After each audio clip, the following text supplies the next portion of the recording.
Hi everyone! Welcome back to my YouTube channel, and for today's videos, ito nga pala yung journey experience ko during the time of my Umrah 2018. At dito guys, nakikita nyo, nasa bus kami, papunta kami ngayon sa Saudi Arabia. Nag-start kami Umrah Bahrain is 9 AM morning, so may mga check-in doon sa mga custom. At ito nga pala guys yung mga kapanahunan na hindi pa ako active sa YouTube channel ko, kaya naman ito ipapakita ko na sa inyo. Ito yung mga videos. Habang nagbabiyahe kami papuntang Saudi, madadaanan namin yung mga deserto at may mga mosque. Yan, kung nakita nyo, maraming rock, stone. At mahaba guys ang aming paglalakbay dyan kasi magsimula kami ng 9, tapos dumating kami sa Saudi Arabia nasa 5 o'clock na, kasi hinto-hinto siya guys.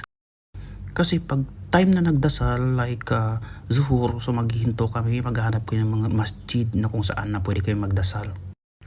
At kung oras din ng kakain like lunch or dinner, maghihinto din kami dyan, maghahanap kaming restaurant na kung saan na pwede kaming kumain guys. At ito yung mga pictures na meron ako during my time of Umrah. Ito guys, ida-drop ko dito.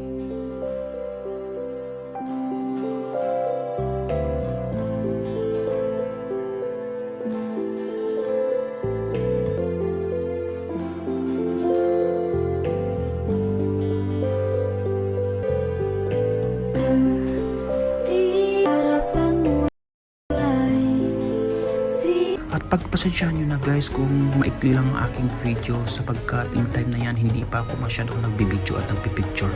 Kaya hanggang dito na lang muna guys. See you!